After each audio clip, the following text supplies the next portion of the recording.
Live everywhere. Daily Co's Radio on netrootsradio.com presents David Walton. Kagro in the Morning Show.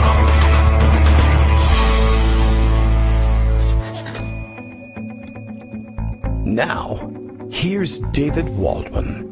Hey, good morning, everybody. It is Wednesday, December 19th, 2018. As you know, the president will tell you it is too early to tell whether or not it is, in fact, Wednesday, December 19th, 2018. Very soon, we'll know very soon, probably 2 weeks. We'll see what happens. It might happen, it might not. Today might be today, it might be tomorrow. I don't know. We'll see. We'll see what happens.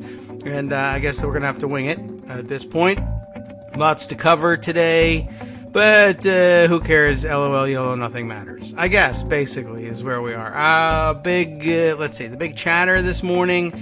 I guess somebody came up with, is this the news? Is that somebody came up with a copy of the signed letter of intent from Donald Trump. I don't know what it says, but a letter of intent to build the Trump Tower in Moscow. It's a document we knew existed already, and I think at some point somebody got a hold of a draft of it and published that, but it was unsigned.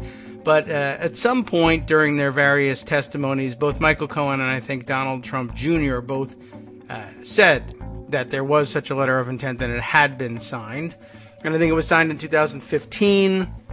I don't know how damaging a development this really is, except that Rudy Giuliani, because he's a brilliant lawyer, went on TV the other day to say that everything was cool, very legal, because though there was a letter of intent, it had never been signed, and they never acted on it. And so, therefore, everything's fine, and there's no involvement in Russia, blah, blah, blah. Now it turns out, of course, it was signed. They said it was signed. And, okay, that's great. And, okay, now they've produced the thing. I don't know. In the grand scheme of things, that made their appearances yesterday, I think, probably bottom of the ladder. Big day yesterday. Of course, that is to say nothing happened at all, and we don't have to cover any of the news, and I don't really know what Greg and Joan are going to want to talk about since there was so little news from yesterday. We'll catch up on how little there was. Of course, Daily Co's Radio is live now. That's something we can do once we go live, as Bill reminds us all the way from Portland, Maine. Kagro X claims Steve Mnuchin is stealing gold bars from Fort Knox, which he is, or he would be if Goldfinger hadn't gotten them all first. Either way, we're gold screwed, and that's probably likely true. Mnuchin, I think, he probably did scoop up a couple of bars to, quote-unquote, keep in his office. And it doesn't need the money or anything. I think he just likes the look of it. I have many questions. And why not accuse him of that? I mean, at this point, does it make much of a difference? I think Mnuchin spent yesterday, I don't remember, who even remembers what he was lying about? I guess he was trying to, my guess is that he was trying to set up the idea that it is somehow Democrats' fault that a shutdown will be coming.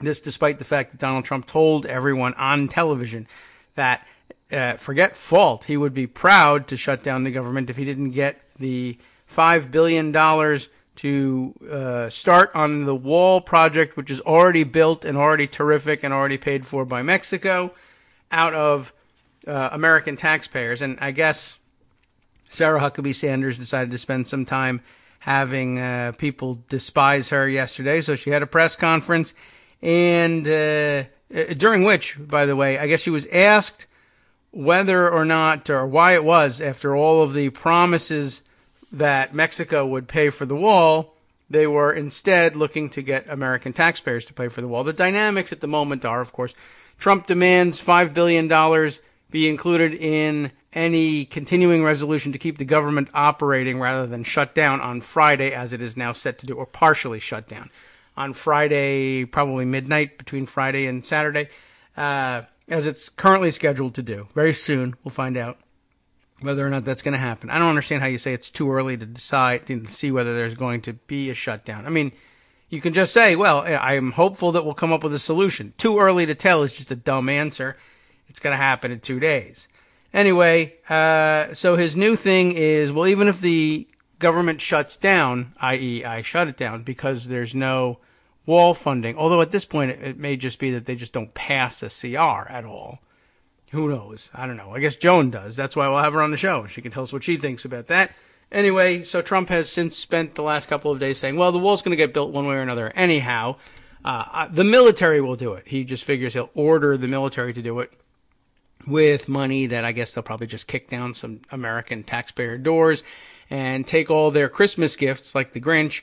That would be a great actual plan. They should dress military members up as the Grinch. They're already wearing green, so they could pretend to be a camouflage Grinch, kick in the door, and then tell everybody that confronts them, well, it's not that I'm taking your stuff, it's that there's a light that won't light on one side of your Christmas tree. I'm taking it back to the shop, and we'll get it all fixed up, and then they can sell off all our stuff on eBay and pay for the wall that way. He's also, of course, claiming that the new NAFTA, which I can't even remember what he calls it, USMCA, YMCA possibly, I have no idea, that's going to pay for it because reasons. And then Sarah Huckabee Sanders yesterday, I guess, here's the exchange being circulated by Jonathan Allen, the jaw-dropping exchange, as a matter of fact, between Terry Moran and Sarah Sanders about where the money comes from. He offers some pro tips, but I don't think I'll even need to give them to you for you to realize what's going on here. You probably heard the story. Terry Moran's question, apparently, to her is, unpunctuated, no question mark here. With the deficit ballooning to over $1 trillion under this president, where are the additional monies for this wall going to come from, and why is he asking the American taxpayer for them when he promised Mexico was going to pay? Sarah Sanders with the rather incredible answer, look, we're not asking American taxpayers for that. We are looking at existing funding through other agencies right now that we can draw on to do that immediately. Trump said the other day, if the bill doesn't have money for the wall, then Mexico will pay for it through the USMCA. And if not that, then he sent out a directive, or I don't know exactly what vehicle he used. He may just have tweeted it and said, all federal agencies, I want you to look in the couches for spare change. Look for extra money that you might have and not have used because our budgeting is so awesome. And then send that to me, and I'll use that for the wall. And there is some limited authority for the president to actually, the kernel of truth here. You can reprogram funds that have been appropriated for another purpose, even as between departments. It's very difficult, actually. Of course, if you've appropriated money by law to the Department of the Interior, and let's say Ryan Zinke hasn't stolen or eaten it, then you can technically reprogram, but I think there's a statutory cap. I think something like 5%, no more than 5% of the budget allocated for activities of the Department of the Interior can be reprogrammed for use by another department. So there's a little bit of a problem, but that's just laws and stuff. And although I bet they wish now that they hadn't spent $30,000 on a dining room set for Ben Carson, and however much they spent on Ryan Zinke's private honeycomb, whatever it is that he built for himself, is a private hive in the Department of the Interior. Now that he's on his way out the door, but his decision was, or his directive was, maybe tweet, all the federal agencies should look for spare cash, because that's happening all over the place, and send it to me, and we'll use it for the wall, which, of course, neglects the small point that the reason those agencies would have that money is that it was provided to them by taxpayers and then distributed to them by the Congress. So the jaw-dropping exchange here is that Sarah Sanders is standing there in front of everybody saying, we're not asking for American taxpayers to pay for the wall. We're asking for American taxpayers to pay for the wall. She may, in fact, have just said that with, I can't decide whether it was just, I'll just say anything to escape, or it really doesn't register with her where federal agencies get their money from. That is possible. She is something of adult. Anyway, there's actually more to the exchange. We'll probably talk about it later. Greg Dworkin is here to talk about probably something else, but maybe a little bit of that. Good morning, Greg. Hi. Well, we'll talk about a little bit of this. Okay. I think I took a slightly different twist from what Sarah Sanders said. Oh, all right. She said she was going to go back to all the different cabinets. Yes. and look for money. Oh. At first, I thought she was going to go through the office looking for dimes and pennies, you know, Right. and like look under the couch pillows and stuff like that. But then I thought maybe what she was really saying is, look, all of you cabinet secretaries, if you go back to your individual departments Yes. and stop stealing and give us the money, we That could probably be. have more than $10 billion. Right, possibly. They could just pile up all the furniture that they bought as a wall.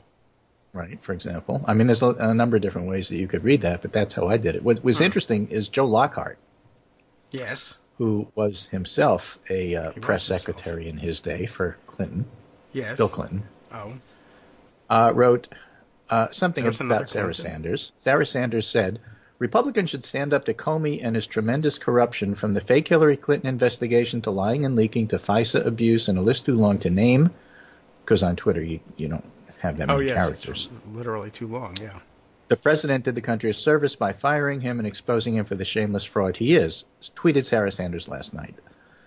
And Joe Lockhart wrote, this is posted from an official government Twitter account. This is where it's relevant for our discussion. Yes. In what world does press secretary think spewing her twisted and untruthful opinions is appropriate from an account that all White House press secretaries will use looking back and going forward? Use a personal account and lie away. Oh, yeah, that's a good point, actually. I mean, in So several she should go levels. on her person, but they're all lying, Yes. is his point. They just Oh, shouldn't do it that's the point. officially Right, because yes. it makes the rest of them look bad. It does. The next press secretary, who might very well be a truthful person, will have that on quote unquote their timeline. No, why should we believe you? Sarah Sanders lied through her teeth every Yeah. time she opened her mouth. Right. It's right here in this account that you lied. We don't know that it's, and the avatar will be changed and it'll say it's you. You lied back in December of 2018. I didn't. It was Sarah Yeah. Sanders. I don't know. It looks like you. I don't know. It looks like Joe Walsh. Yeah. Well, You know, the avatars are really tiny. You can't always tell. Oh, well, we have ways using supercomputers to open those pictures up and have a closer look. Yeah, and also to click on things. So, I mean, there's that about the money as to where the wall is supposed to go to. And although I was going to leave it for later in the show, there's a really interesting piece here This is by great. Quinta Jurisic, who's Yes. a contributing writer at The Atlantic and also the managing editor of Lawfare, Okay. the center-right blog. I always quote that gets Armando angry because I can't find a center-left law blog that writes consistently that I can pick up material Yes, from. they are busy suing people. I know. I know to look at Nicholas Bagley for good articles and pieces and even tweets about healthcare. And I know to look to Rick Hassan to talk about election law. But the Okay. generic law stuff, and particularly the Comey and Mueller stuff, I don't have a source for it, so I often go there. Anyway, this is in The Atlantic, not Lawfare. Okay. She writes an article called Trump's Lawless Border. Okay, I see it. Are we with you? Yes. Let's read it. And the idea, the concept is that the border is one of those gray areas that's never been completely defined as to who's in charge. That's always been true, and it was never that much of an issue until Trump decided to exploit every weakness in gray area that he could find in the law Yes. to go for maximum cruelty. And whether he did it with initially with visas and who can come into the country, travel bans, the border, he always does the same thing, which is to say it's probably Stephen Miller. You find a weakness that's not completely defined. You push the envelope beyond where it's ever been before, and you dial up maximum cruelty on a scale of 1 to 10. You go to 11. Yeah. Just does it over and over and over. The Trump administration, the article says, would like everyone to know it will shoulder no blame for the death of a 7-year-old child in the government's care. Does the administration take the responsibility for a parent taking a child on a trek through Mexico to get to the country? No, said White House spokesman Hogan Gidley, which apparently is a real. Responding to questions about Jacqueline Kyle McLaughlin's death from dehydration and shock after she was taken into custody by Customs and Border Patrol, CPB. And Kirsten Nielsen said this family chose to cross illegally. Don't make the journey, said Jason Chaffetz. It'll kill you.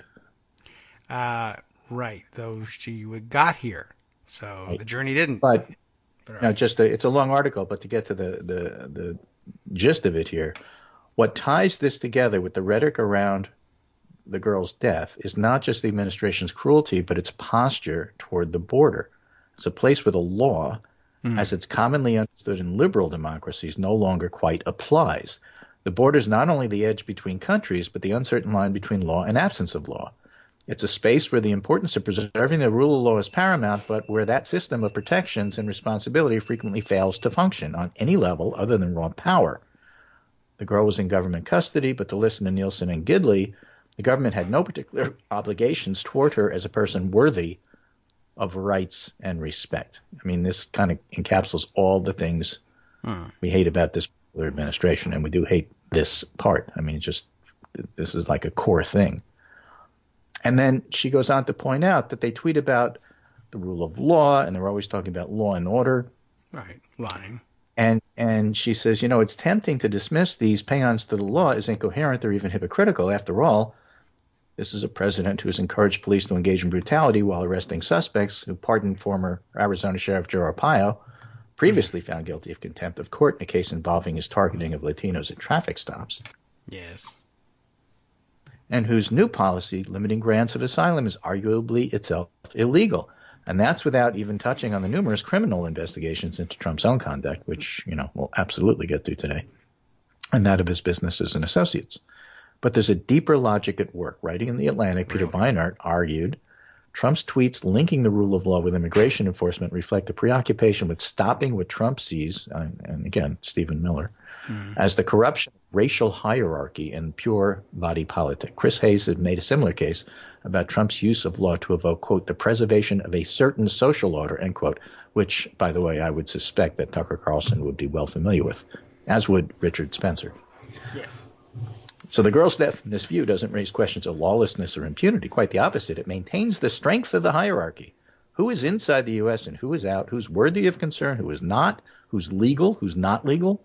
This is an understanding of the rule of law at odds with the liberal democratic vision of law as a restraint on power and assurance against abuse. But, then invokes the Nazi Party and says, it's not always at odds. I see. And I think it's important insight because I think it's true. They mean something very different when they say rule of law than we do. Right. We got to maintain the borders, and to their followers in cult, that means not letting non-white people in. Right. And They're anything you have to do to not let non-white people in is okay. Right. It's got nothing to do with the rule of law because they don't fall under the rule of law. Yeah, heavy on the rule, not so much the law. Well, exactly right. So I thought that was pretty fascinating and fits well in with your introduction and where you go with that. Okay. Well, yeah. I mean, that's the way Trump operates generally. A sort of a might makes right, and in the absence of might, just do the thing you want to do, and then say I didn't know, or who cares, or it shouldn't be that way, or I'm going to punish you for saying so. But, right. Meanwhile, what's really happening? Yes. Well, Nancy Pelosi, who, by the way, is going to be the next speaker. She's counting on it, and you know how she is at counting. Yeah, she's pretty good at counting. Garrett Hake writes, Pelosi is not budging, just told a small group of reporters the wall is not about money, the wall is about morality. It's the wrong thing to do. It doesn't work. It's not effective. It's the wrong thing to do, and it's a waste of money. And that's a lot of things. Comment has to fit in with the discussion we were just having in terms of how you look at the border. Yes. I mean, we've got kids there we've taken from their families and thrown into these giant tent cities, which are really relocation camps. Yes. And they're getting full, and, it's a scandal. I'm just saying. It is. That's true. Okay. I mean, well, that's good. So that answers the question of what to expect from Democrats, at least in the House, over the next 2 days, during which they're not in control, of course. But, yeah, don't look to come back in January, even if they come up with a continuing resolution, and ask for money then. That's not happening in the House. Right. We'll ask Joan what they're going to do. I would guess they're going to do a continuing resolution because I can't possibly see how they can agree on anything at this particular point in time. The Senate keeps saying we don't know what to do because we haven't got instructions from the White House, and I don't even know if the House has a quorum. I guess they. Yeah, they could probably But put a it's mostly quorum Democrats, together, but right? I don't know. I'm not certain who's there. Because the fired Republicans all left. Yeah, mostly. I mean, we could look it up and see who showed up on roll calls and who didn't vote yesterday. And I think, did they have any votes? I don't know. They usually have something going on, literally, to figure out who's in town. So, Mr. Rules person, let's say a quarter of the House decides to go take a walk. Yes. Go take a hike. Right. All right. So how many House members do you need in order to have a functioning House among which you need a certain percentage of vote to do anything? 218. A majority of the House has to be present. So all you need is 218, and the rest can go home.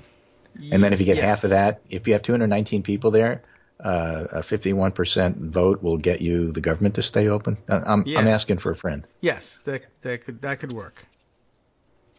Okay, so it doesn't matter if they go home. No, as long as you get that. Which is why they're home. They may have read the document. I'm not sure. Right. I mean, if they don't want to vote for it, there's no point in being there. Mm-hmm. And if the vote is going to be aye on the basis of Democratic votes, something that Ryan never did and Boehner rarely, but on occasion did, right, then why do they need to be there? They don't, and I guess that's probably what they're counting on. Ultimately, with 2 days left, there's nothing they can do other than, I mean, they might be able to come up with a tweak or two, but just say, look, whatever we're paying now, continue to pay it. Plus, they might try to have a vote plus $5 billion for the wall. No. Okay. And then not with $5 billion. All right. Yes. All right. Well, it won't be with $5 billion. We know that because all the reporters are telling the public, which includes the White House, that they went and spoke to senior GOP leaders. And guess what? They didn't have the votes for $5 billion. The votes were simply not there, which, by the way, we knew because Nancy Pelosi told us even before any of this happened. Yeah. So, I mean, someone might ask for such a vote for show. I'm not certain whether that would be a Democrat or a Republican at this point, but maybe not. Or they might, I don't know, they might say, how about a $2 billion vote and then a zero vote, and then we'll all go home. Right. So, it's just like a lot of posturings going on, obviously. On the Senate side, we know there's a lot of posturing because Chuck Schumer had a meeting, or at least by phone, with Leader McConnell, as he likes to call him. Because I guess you can't just call him Cocaine Mitch all the time. No, too many syllables. Although everybody else does. Wait, Cocaine Mitch, that's 3. All right, yeah. I made a mistake. Right, sorry. So he said, we talked about it, and I said, not one penny for the wall. We're not doing this. And McConnell let it be known that while Chuck was there, he had a chance to talk a whole bunch about all the other judges and all the other things he wants to do. So maybe we can do a deal on judges and get all these judges through. And Schumer's office said, we didn't talk about that at all. Oh, he's saying that because he wants the progressives mad at me, but that's not what happened. Oh, that's funny. Okay. It's very amusing because he's right. All he has to do is say that, and the progressives would be mad at Chuck. That's true. They would be. It would work. Doesn't McConnell anything, but it's like I can't get the wall. I can't get the government to open. I got nothing to do. I might as well give Chuck Schumer a hard time. Why not? Right. It's like one of those little moves in the soccer game where you kick it into your opponent's shins at the sideline. Right. Here's another move, which looked like it was going to be nasty, but it turned out not to be nasty. Yeah. And that's going to for this Senate, but the new Senate. We got 2 senators from Arizona now. We know who they are. Yeah. Yep. So do the voters. So Kristen Sinema, who won the election, is going to be first. She'll be the senior senator, and therein lies a tale. And then the junior senator will be Martha McSally. Yes, the one who lost the vote. It's almost like it was in the old days of the Republic when the person who came in second got to be vice president. Yeah. It ain't worth a bucket of spit, but I think being the junior senator is worth a little bit. Now, what happened is people from Arizona, the Arizona data guru, the guy who was tracking the vote nightly and telling us, which counties were not there, where's Pima vote, and what's going to happen with Maricopa and all of that, said that his Republican friends had all written him saying that what the governor was going to do, Governor Ducey, was going to appoint McSally first and then Sinema. Because Kyle could step down at any time, and then he could nominate McSally. Yeah, He should. So she gets sworn in first. She's the senior senator. Right. She gets a better desk. She gets a position, at least in terms of the Senate floor. She gets better office. I don't know that seniority matters that much if you're like 3 minutes apart. It's like, twins. I'm the older one. Yeah. But it's just annoying and nasty and rude. And Ducey got a lot of feedback even before it happened, and he actually was kind of semi-forced by reporters to say, no, we're not doing that. Yeah, I was surprised. Was that Sinema was elected. She will be the senior senator. McSally will not be sworn in until Sinema is, so it won't happen until January 3rd. Okay. I mean, I don't know why they surrendered that. It doesn't mean a great deal, but they should have just have done it. The seat, won't make much difference. They'll be sitting on opposite sides of the Senate. They literally do seat them by left and right, depending on where you're looking from. But so it may be that she has, even if McSally were the more senior, she might have a worse seat because she's sitting behind more Republicans than Sinema might be. But no one knows. But that's not a really big deal, typically speaking. But It's interesting that he decided not to do that. I don't know why. Right. Are we on to break time? Cause Not just yet. No, we got 15 seconds until I even begin playing the music. So you could talk more about the seating arrangements if you wish. I don't know anything about them. It just people asked me online, what does it mean to be the senior senator in this particular situation? And I said, I have no idea. I think you get a better office compared to the other one. That might be true. Because you get to pick first. That might actually be true. I don't know how they do the office thing, but there's not much to it, and sometimes some of the crazy privileges or the questions it might impact things like blue slips, which no longer work anyway. Who gets to return but one the House first. comes in as a group, but the senators come in junior, senior. But as between one another, junior and senior senator is just between the two of them, so it doesn't make much difference. So, All right, we'll be right back after our break. Hi, it's me, David Waldman, your host for Kagro in the Morning, with a brand new interruption, though it's still aimed at saying thank you to all of you who are supporters of the show. We've made a lot of progress. When we first started this campaign, fewer than 1 in 25 regular listeners were donating to help keep us on the air, and now that's down to about 1 in 15, but we've got a long way to go. Remember, it won't take much. Our average monthly donation is currently about $7, for which you're getting 2 hours of great news and entertainment 5 days a week. What's that, 70 cents an hour? That's a pretty good deal. But as a wage, well, I think Democrats would be against that. But if we all put our 70 cents together, or even half of us, that'd really be something. And my kids could go to college. Now, that's not all on you. But remember, patreon.com, Patreon.com, is there to make it easy. You can find us there by searching Kagro X, or David Waldman, or Kagro in the Morning, or even Daily Coast Radio in their search box, and you'll be right there where you need to be to make easy, recurring monthly contributions to support our show. Once again, thanks so much for your continuing support. Welcome back to the Kagro in the Morning Show here on Netroots Radio. And we're back. Greg Dworkin is here. There was, as it turns out, it was a big news day yesterday. It's a good thing yesterday wasn't Wednesday. We would never have gotten Joan in here. And who knows? Could be just as busy later on. But let's move on to the next topic, which is pretty much the same as the previous topic in one way or another. So that's because today ends in Y, and it was just the same as yesterday. Yep. Which also ends in Y. You picked it. Yeah. We had this sentencing thing, which is supposed to be very routine, and it turned out to be anything but routine. Michael Flynn, notorious spy. It's tough to sentence spies. I know, but it's getting to be like a ritual, like where an everyday a ritual. Associate is seen on cable TV with the cameras like an OJ chase, coming to the courtroom and getting out of the car. Right. And yesterday's turn was for Mike Flynn Sr. Mm-hmm. So he goes in the courtroom, and the Mueller people say, he did stuff, but on the other hand, he's been really, really cooperative, and he's told us a whole bunch of stuff, and we think basically he should get off with a reprimand. Yes. And Flynn's lawyers did something odd, I guess the day before, said, we agree with that, but by the way, poor old Mike Flynn was caught in a perjury trap. Right, entrapment, sure. And nobody ever told him you're not supposed to lie to the FBI. It wasn't his fault, poor guy. He was confused and troubled. Yes, in his sentencing memo. So you got to give him some leniency. Now, the judge who had demanded to see the 302, which is the interview that the FBI did at the time that they sat down with Mike Flynn, the entire thing, including the redacted parts that we didn't read. And then he made it public except for the redacted parts. And then he started to lace into Flynn and his attorneys and pretty much forced Flynn to say in court, yeah, I lied. I mean, you felt like he was the seventh grader who got caught by the principal, or maybe the fifth grader, and head down. But yeah, I lied. No, I wasn't entrapped.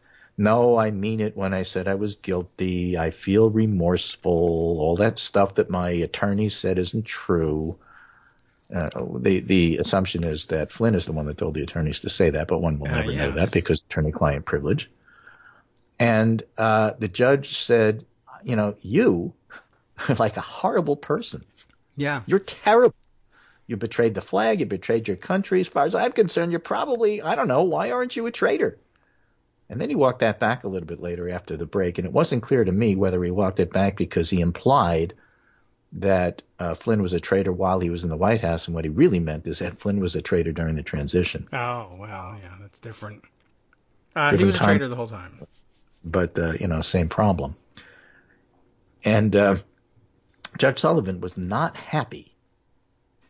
I guess. He wasn't happy with Flynn. I mean, if I were Judge Sullivan, I would say, I'm very unhappy with you, but I'm very happy to say this. I'm very unhappy with you. Well, and then Flynn said, hey, you remember when you said, do you want us to avail ourselves of maybe taking a little time off and thinking about this? Let's do that. Yeah. You were in a bad mood today. I don't know that sentencing today is a great idea. Yeah. And you have a reputation of being a little bit hot-headed and mercurial. Yikes. And why don't we pick another day? I mean, they didn't say that, but that's what they were thinking, because that is his reputation. Really? So they're going to do it in 3 months. Yeah. The interesting thing, though, is who Sullivan is. Who Sullivan is? Who is he? The judge. Yes. Has done some. This is a judge, as I put together what people tell me and what I read. Yes. Who is basically very, very, very pro-defendant and very skeptical of prosecutors. I see. Right? For example, he's the guy who threw out the Ted Stevens corruption case. He doesn't particularly like government picking on people. He's also the guy who, in one of these immigration cases, you may recall vaguely that somebody was deported. He was not happy about it. He's the one who said the plane has to turn around in midair, or when it lands, it's got to come back. Well. He doesn't put up with government stuff. Okay. So he tends to lean on the defendant's side. Not this time. Yeah, you have a guy who normally leans the other way, in this particular case, not yelling at the prosecutors, but yelling at the defendants, and basically trying to make the case that Mike Flynn is getting off way too easy. He is getting sentenced and reprimanded for lying to the FBI, when in fact he ought to be on trial for treason. Yeah. Although, yeah. And you hear that and you go, what did you read in the redacted stuff that makes you say that we don't know? I don't know. I don't even know if you need it, honestly. I mean, I would tell you the same thing, except for the only... I thought the reason he walked it back was because people were saying, well, now hold on a second. In order for it to technically actually be treason, you have to meet these conditions, and those are not likely met or provable, but, That's the letter light law treason. People versus the treason is a word that has meaning in English people. Yes. Who say when you say treason, what you really mean is betray your country. You're not talking about only in time of war. Right. We're not talking about bribery, which is a different treason thing in the Constitution that Trump can be guilty of, even if we're not at war, because you're not allowed to take bribes, and the Constitution says so. So he's talking, I think, maybe, or maybe he is. You don't know. But maybe I thought he was just in general saying that you had a position of responsibility, and just like General Petraeus, you betrayed that responsibility. And why do I bring up Petraeus? Because the judge did. And said, while I'm yelling at you, Mike Flynn, I wasn't so happy with the sentence for David Petraeus either. Give you the impression that he thought Petraeus got off too easy. Interesting. Well, we got a lot of problem generals, I guess. Well, that's the thing. Too. Generals are not above the law any more than presidents are. Yes. And so Supposedly.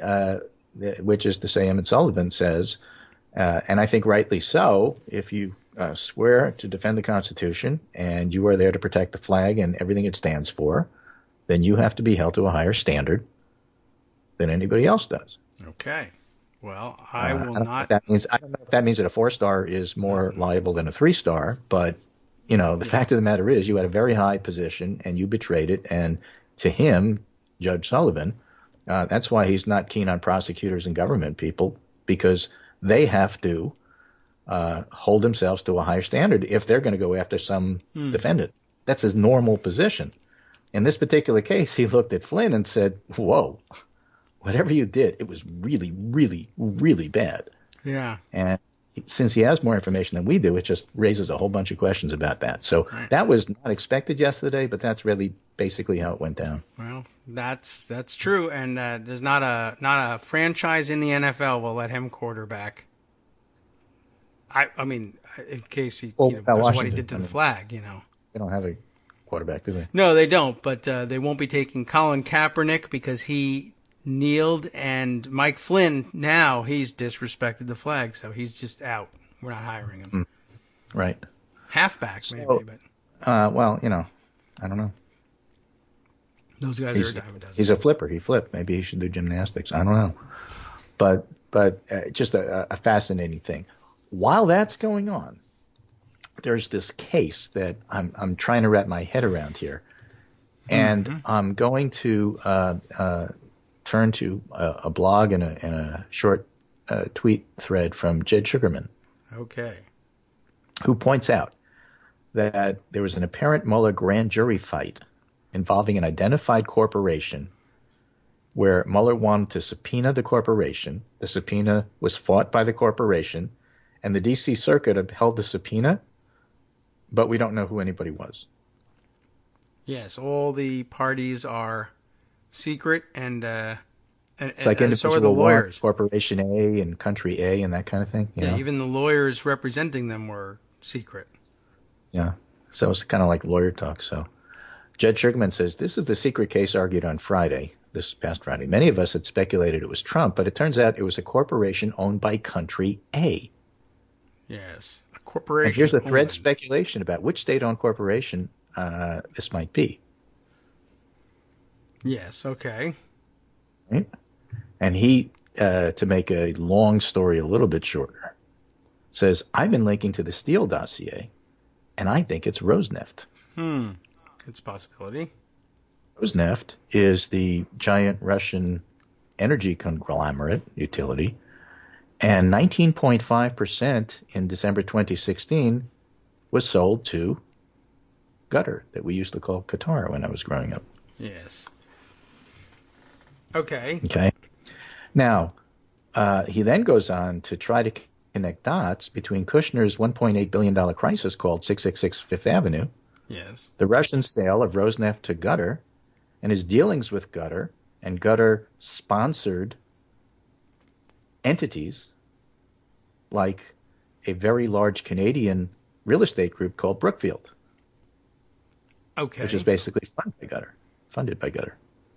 All right. Or they have a big stake in it anyway. So Brookfield is the one that offers to buy the White Elephant on Fifth Avenue for Kushner. I did not know that.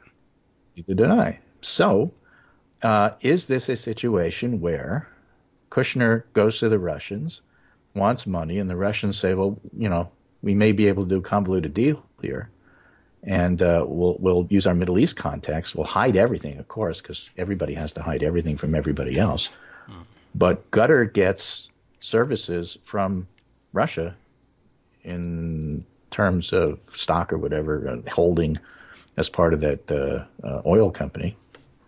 Yeah. And Qatar funnels money to Kushner, and then Kushner does something for Russia. What might that be? I mean, I don't know, but that's where people are looking. And the whole question here is Kushner's involvement in the Gulf and his siding with Saudi Arabia, isolating Qatar for a while. Remember, there was this boycott going on. Mm-hmm. Is that related to the amount of money that Kushner was getting or supposed to get from Qatar? Was he pushing them to give him money? Yeah. By using Saudi Arabia? Was he using the money to get himself out of debt on Fifth Avenue?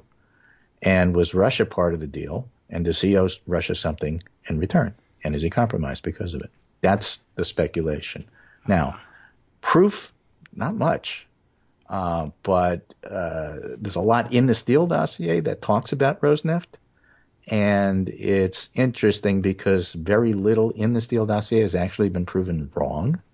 Right. A lot of stuff hasn't been documented yet. So why do I throw out this speculation without much proof?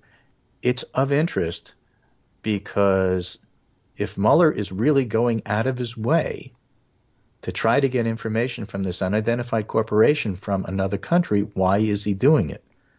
And the shortest possible answer is he's investigating everything he possibly can about people who might have been involved with talking about sanctions. And that's where he's going with this.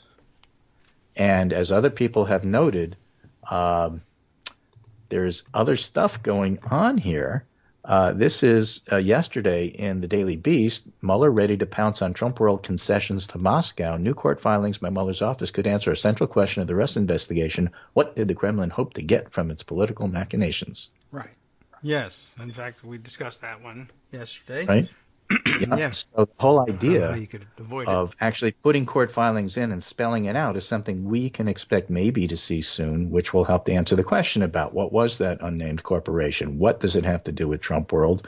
And is it a direct link to Jared? And is he in particular trouble? Or is it more vague and more aimed toward Flynn and people like that? Does it involve Mike Pence or does it not? And those are still a lot of the questions. We had this 16 questions thing like a week and a half ago or so, and they're still out there, and they're still excellent questions. And so a lot of this still needs to be tied together. But I just think it's fascinating that they're fighting in court over it, and they're ready to take other countries' corporations to court to get a subpoena to get the answers that they're looking for. Yeah, they're pretty aggressive about that. We should know something, I guess, pretty soon. I mean, I guess if I read it right, I guess the subpoena against them will be enforced, and I guess they still have another opportunity. Well, no, they were at the secret proceeding was at the circuit court. So I don't know how much opportunity there really is for them to get reviewed by the Supreme Court, nor do we know, I don't think, what the circuit court is going to say. They may kick it back down to the district court. But at some point, I guess, somebody's going to have to answer that subpoena. But if it's a grand jury subpoena, we won't hear about that until there's charging documents. So, right. So none of this looks like it's winding down by the end of the year. No. Well, certainly not. Like the continuing resolution. They're just going to have to let it go for a while. Yeah. Maybe they can do that. Maybe, Mueller can talk to Nancy Pelosi and get a CR for this investigation for like 3 weeks at a time. He doesn't need it, but yeah, all right. Need it, but he can always get it. So we're still, I think, even at even though we have some idea of what kind of company it might be, we don't know the company, we don't know the details. The fact that he's looking and being that aggressive about it, I think, is the story we can count on. Yeah. And the speculation is just of interest because I just wanted to give an answer to, well, who cares? Yes. Well, this is why you might care. Oh. Even though we don't know that's the exact story. Although, as I said the other day, there's two kinds of analysts. There's the analyst that counts dots, and there's the analyst that connects dots. And Judge Sugarman is one of those connect dots guys. Yeah, I think the takeaway from it is, despite his inability to nail down which corporation is involved, they're all corporations that were pursued for money by Jared Kushner. Jared Kushner is at the end of every one of those strings, whichever one it turns out to be. So that's pretty interesting. Yeah, he's in the middle of it. He needed the money. He was going to get it. It came from the Middle East. And so where does that go? Well, Robert Mueller will tell us. All right. But if I were Jared, I would hope to have a really good lawyer of my own. Well, he has the best one going, to be honest. He has Abby Lowell.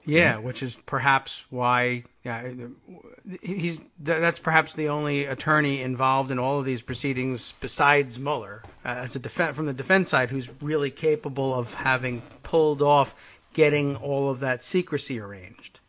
Because that would have to have been their request. I'm sure that the special counsel was happy to respond to it and accept it, because what do they care? More secrecy is better for them. It's a good question. Who did more to keep that secret, actually? Right. So we had a pundit roundup today, and before I finish my segment here, I'll just remind people the other thing that happened yesterday that was like a really big deal is the Trump Foundation is going to dissolve. Yeah, that's right. Almost forgot that one. So don't forget about that, because, again, we remember our entities: Trump Organization, Trump Campaign, Trump Inauguration, Trump Administration, Trump Transition, and now we don't have the Foundation anymore. Foundation and Empire's next. Okay. Right? Hopefully no second Foundation. But what happens is Trump U is also gone. Oh, yeah, right. So 2 out of the 7 entities were dissolved with crimes, criminals, crime family written all over it. Yep. And, why would you think the Trump Organization would be any different than these other entities? Because it's the same 5 people.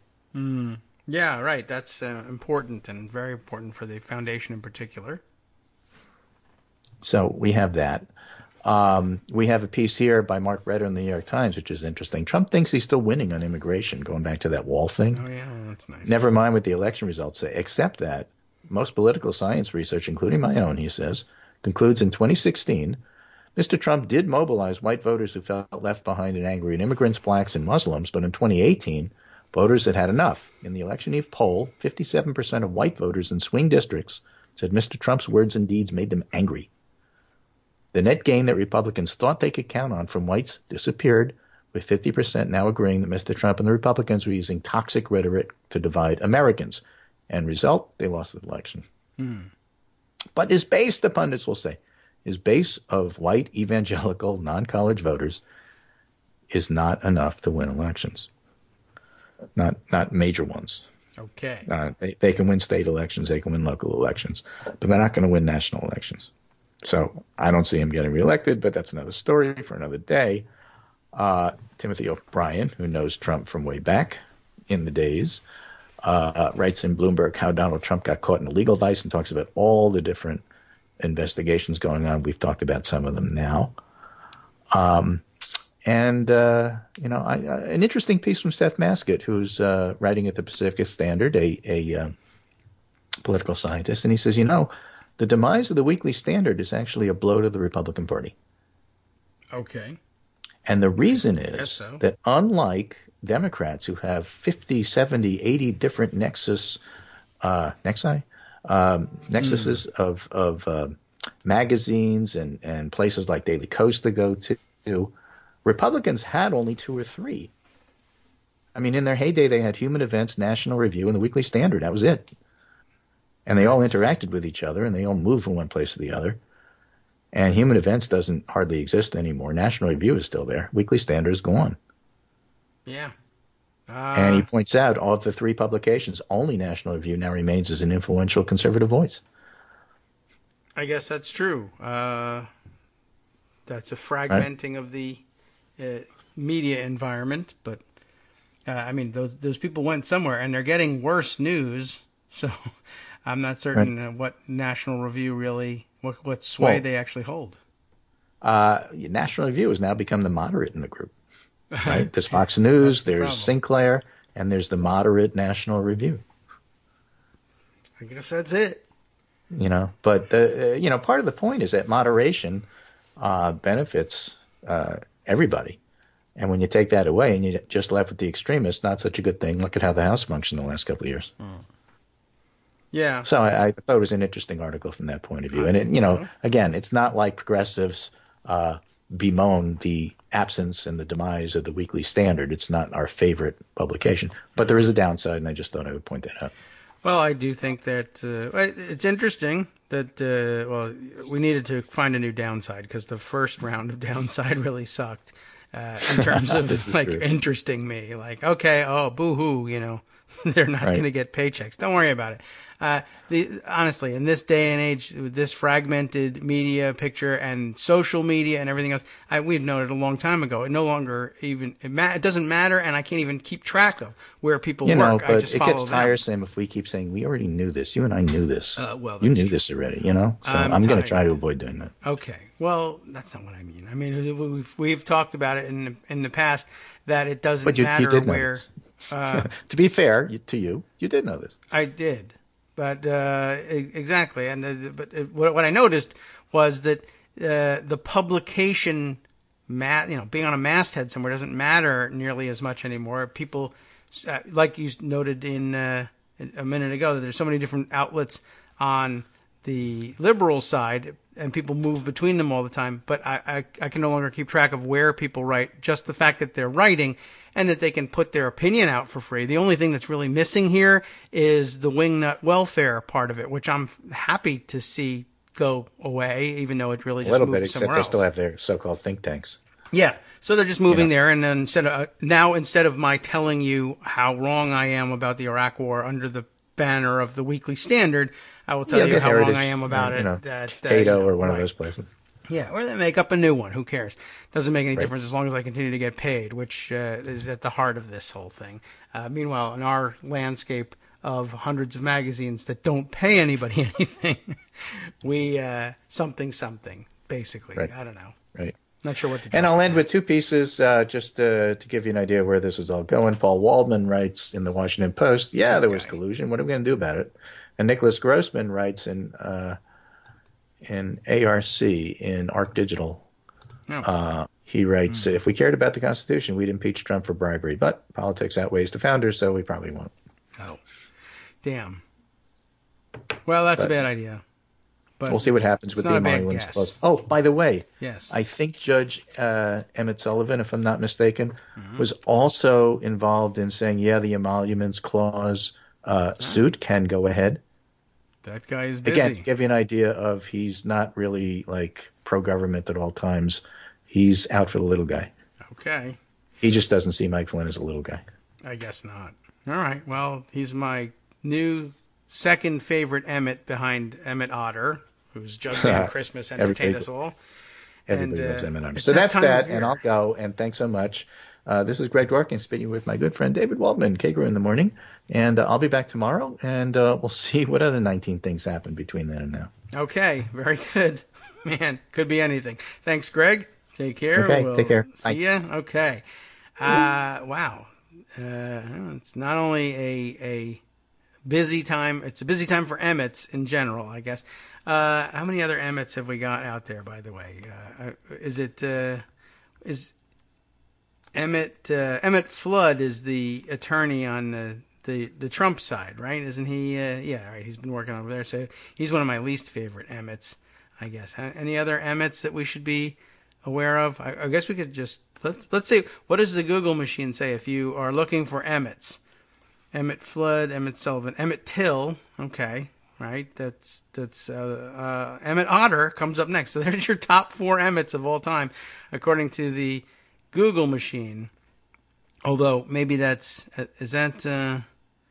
don't know if that's necessarily it, or whether that's somehow skewed by the things I have searched for in the past. I assume something somewhere would influence that. See what you get when you Google Emmett and what it suggests for you, because I'm at a loss for other Emmets. If we were playing a word game, I'd be out right now.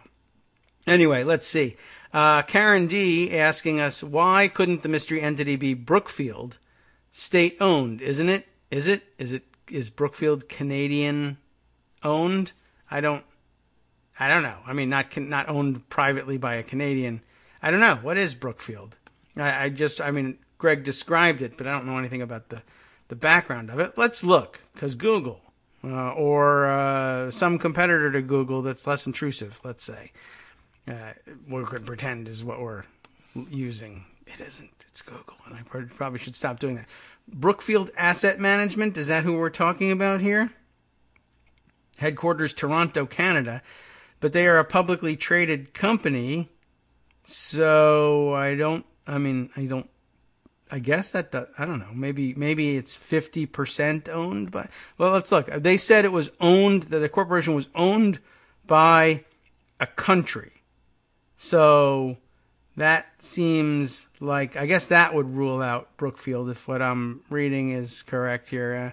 Alternative asset management company, blah blah blah. Amount of money it has, private equity, blah blah blah. Located in Toronto. It has a listing, so it's publicly traded. Founder William Mackenzie and Frederick Stark Pearson.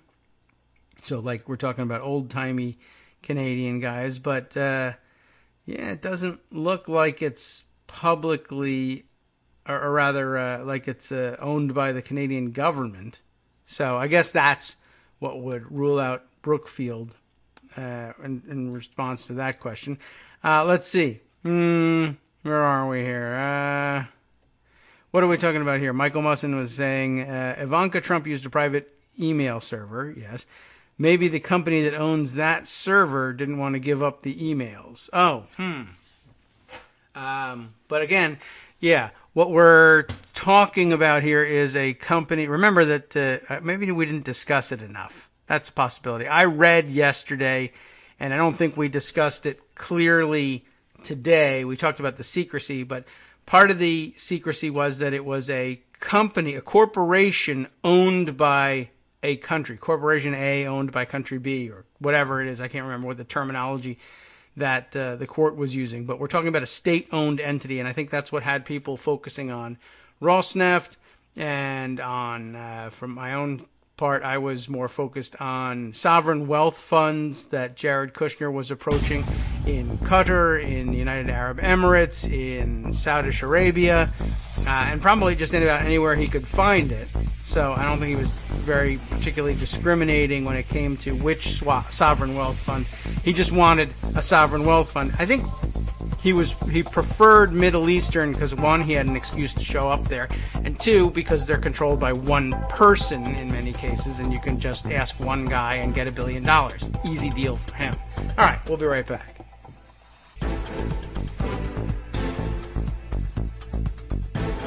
Welcome back now to the Kagro in the Morning Show here on Netroots Radio. Greg gone, so let's continue on with the other stories that we have.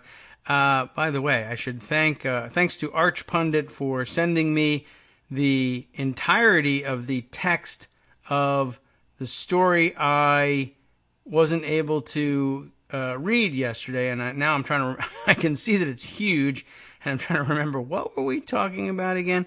And now I cannot remember. But I mean, I assume he cut and pasted this thing, but it's in about a series of direct messages here that occupy quite a bit of space, and I'm trying to scroll down just to see what it was we were looking at. Yes, remember the Chronicle review, that law schools are bad for democracy. All right, we'll save that for another day, I think. But that was the article suggested to us earlier yesterday. Is that what we were talking about? And by Warfare Class, who identifies as Employee of the Month on Twitter, and that I sounded so interesting, but I wasn't able to read it. But maybe we can save that for one of our shows. If we can put one together for the break time coming up during the holidays, that might make interesting reading. Okay, let's see. What do we? What other things do we have to poke around in here? Let's go over to Pocket. Yes, big story yesterday about the Trump Foundation, and just to put it on the record, I grabbed a piece from Bloomberg. Did I get another one here? Let's see. And then the Washington Post's story yesterday. We should probably go to the Post, because David Farenthold wrote that story. And when I say he wrote the story, I mean he began from the beginning. He wrote this. He created this story. He, as you all remember, was the guy who said, this Trump Foundation, it seems sort of fishy and stupid. And Donald Trump is constantly running around saying, I've given millions to charity. I give millions to charity. I'm such a great guy. I do this and that and blah, blah, blah. And grew out of the Obamacare is a disaster. Well, we got to have this, and so we got to do something about healthcare in this country. Well, people can go and get private charity. That often came up. Stupid Republicans would say things like that. It's not that you won't get care, it's that you have to depend on charitable organizations sometimes, and we shouldn't have a tax to fund this thing. You should depend on the charity of others. And people who have one foot in reality say that's not going to work either. It's unrealistic and unpredictable, and you need to have reliable health care. You can't just hope someone's going to come up with a donation to give you the money. Why not? I give millions to charity all the time. Anyway, Trump constantly harping about what a generous benefactor he is. So David Fahrenthold said, let's take a look at what this foundation does. And I think it actually got sparked by his stunt when he skipped one of the Republican primary debates because he was, I don't remember, he was in a fight with somebody over the rules. Was it even with Fox News? Or he was angry that he was mad at Megyn Kelly at the time. Was that it? And then she was going to host it, and so therefore he was going to skip the debate, something like this. And then he was criticized for skipping the debate, so he decided that the stunt was, no one will be able to criticize me for skipping the debate if I instead use my time to hold a fundraiser for veterans. And then I can use that as a campaign stand to say, our veterans are ignored in this country and the VA is in a shambles, and therefore I'm the only one that is for veterans, and look how dedicated I am. I'm going to raise all this money, and I'm going to give all this money to veterans, and I'm going to donate money to this fund drive, of course, because I love veterans. So, a crisis entirely of his own making, entirely from start to finish. The creation of the Trump Foundation all by itself was a bit of not only vanity, but an attempt to, A, get other people to pay for fun stuff for Donald Trump to do, B, to make him look like a philanthropist. And at one point, it was probably to also help him avoid paying taxes on some amount of his money, but he never really used it that way. He doesn't give away his money to charity in order to lower his tax bill. He uses other shelters instead, and also just lying and cheating. One of his favorites. So anyway, Trump was saying, I'm going to raise all this money and I'm going to give away all this money to veterans. And then a couple months later, basically, I don't know whether Fahrenthold noticed it or somebody else noticed it, but it turns out, there was no veterans charity out there that was able to claim truthfully that they had gotten money from Donald Trump or anything to do with Donald Trump. In other words, all the money, and he sort of did it on television, all the money that he claimed to have raised, and he raised a lot, not a whole lot, but he raised some significant amount of money for veterans, and then he didn't give any of it out. And so Fahrenthold began calling all these, and then he widened the scope and asked, did any of you get any money? And any charity, is there any charity at all who can claim that they got Donald Trump's personal money? And it turned out, no, they had all gotten the foundation's money. And he followed that, and it ended up revealing, not only is Donald Trump not a charitable donor, but the foundation's money that he uses is mostly other people's money, and he ends up using a lot of it, most of it, almost all of it, to buy things for himself, which is illegal on a whole other level. And so that's where we are today. Finally, the New York Attorney General announces their lawsuit against the foundation continues, but the foundation is being dissolved.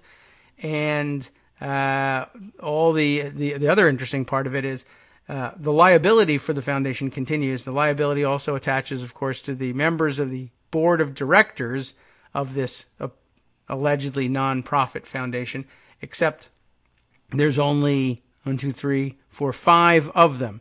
Donald Trump is, of course, on the board of the Donald J. Trump Foundation. So is Ivanka. So is Eric. So is Don Jr. The fifth is Alan Weisselberg, who was the CFO for the Trump Organization, who was a cooperating witness with Mueller and has been granted immunity. And, by the way, says, oh, I'm on the board? I had no idea, because apparently the board had not met since 1999. So, yeah, not in good shape there. But that's an amazing example of what kind of trouble Trump can make for himself. I mentioned vanity just before we turn here to the next part of the conversation. The Warlock asking, what's wrong with vanity? And the answer is, it gets your foundations dissolved and puts you on the defendant's dock. That's it. Everybody has it to some extent or another. If you have a gigantic ego and tremendous vanity, you will probably end up late in your life, say in your 70s, distracted from all the work you've been hoping to do with your life and answering subpoenas for 7 or more of your own self-formed entities. What's wrong with vanity? Well, for one thing, they're all named Trump, and so it doesn't look good in the end. And if your vanity was less of an issue, there wouldn't be 7 Trump-named organizations under investigation right now. And although they would all be linked with Trump, it wouldn't look nearly as bad, I think, in public. Anyway, moving on to the rest of the news of the world. Joan McCarter is here. Hi, good Let's morning. stay on that news for a little bit. But let's have you talk about my it. favorite part of the New York AG's report is the valuation of the Tim Tebow signed helmet and Trump's 2 paintings of himself. That is a that great he bought thing. for $42,000 combined. Yes. They're now worth $975 combined. Yeah. Well, I was unclear on that. Who's making that claim? Is that... That's from the New York AG. Yeah? Oh, well, I mean, I don't disagree. I believe. I was wondering whether that was Trump saying, well, you know, if you're going to tax me on stuff, or I have to sell it now, because that was part of it. They have to liquidate their assets as part of their dissolution. And I guess among those assets are... Oh, no. This is now Trump valuing. Yeah, okay. the So basically rat. all he's got to do is come up with $975 for all those things, and he's liquidated it.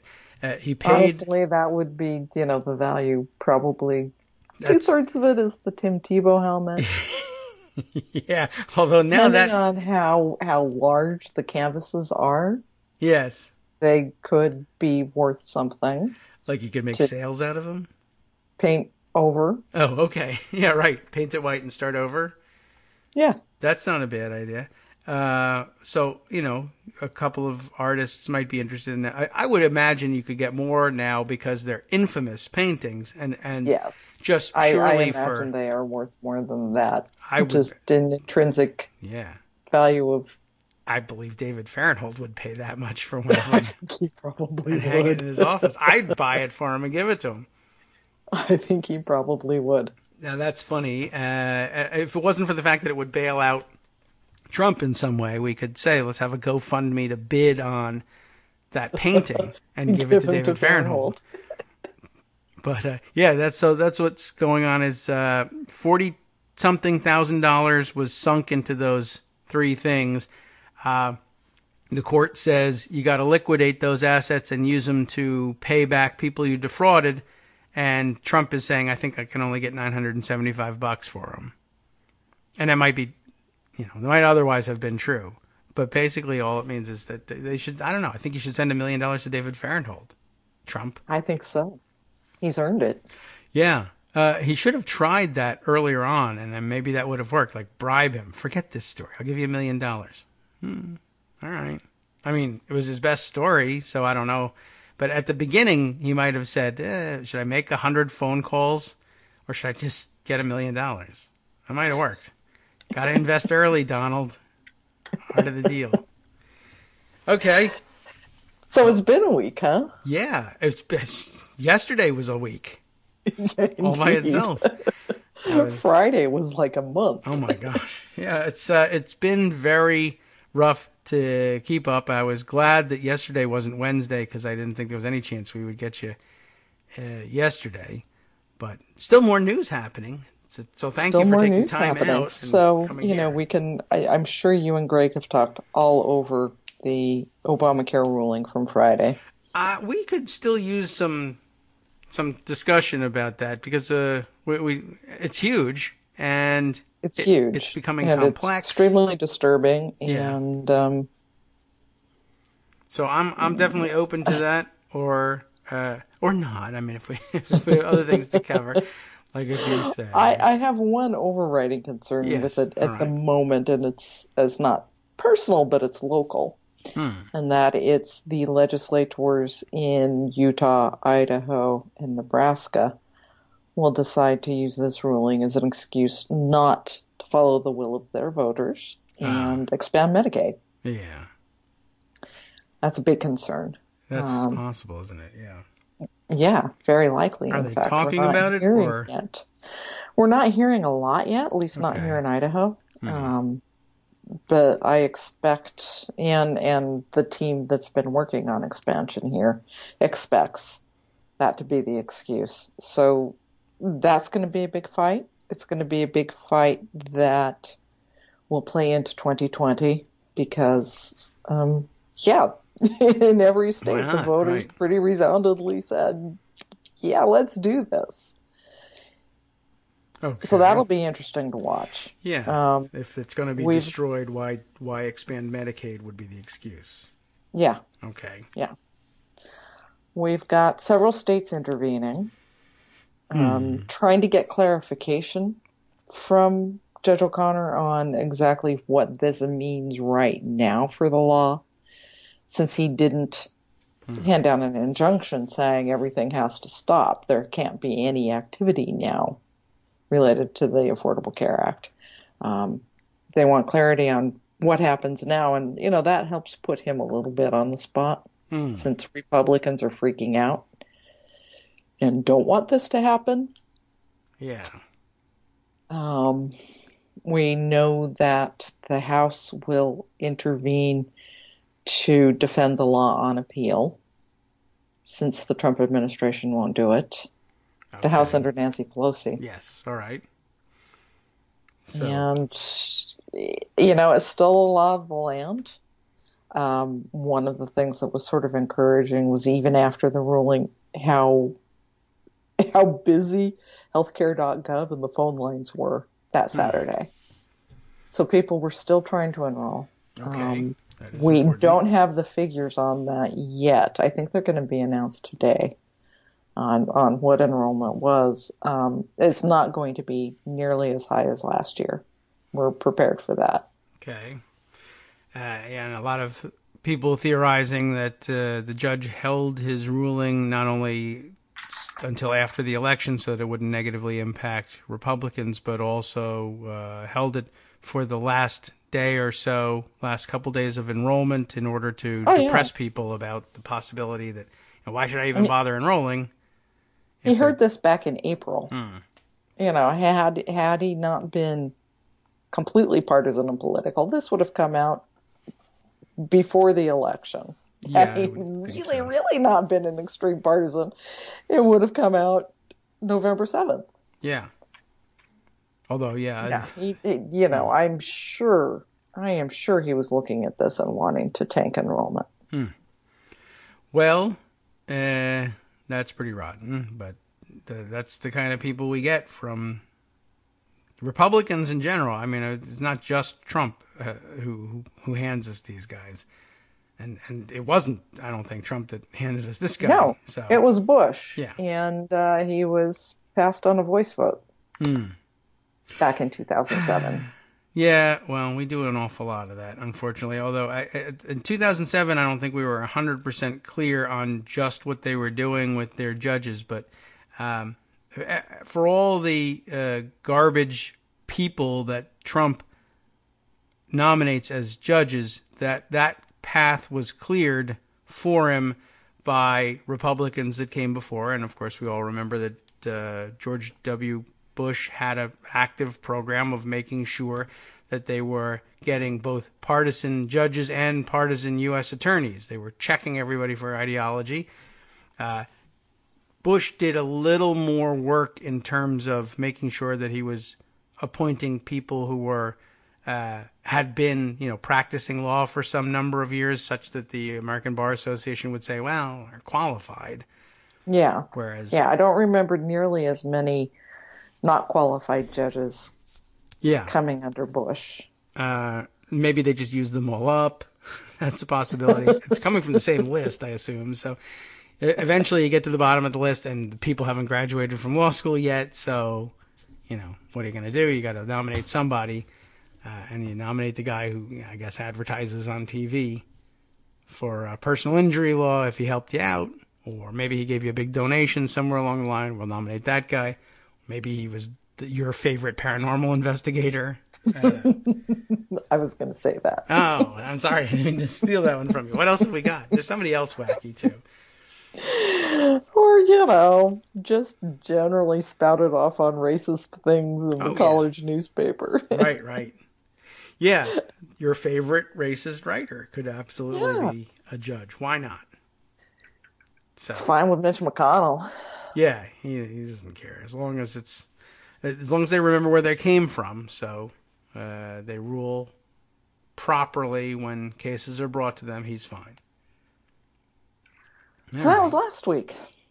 Yeah. That and Mick Mulvaney. Wasn't Mick Mulvaney last week? Yes, I think so. He walks in to have a budget meeting with Trump and walks out chief of staff. Right. What? How? I should have. Well, now he'll have the opportunity to schedule those meetings for himself when he gets named to a new position. Well, he's got more free time now. He's not CPFB director anymore. Yes. CFPB? Yes. So he handed that off to somebody else who was unqualified for the job, by the way. But as it turns out. But whatever. The good news not is going to bother Mitch McConnell. Right. That won't stop anybody there. I read that I guess the new person there is surprise, extraordinarily secretive about everything.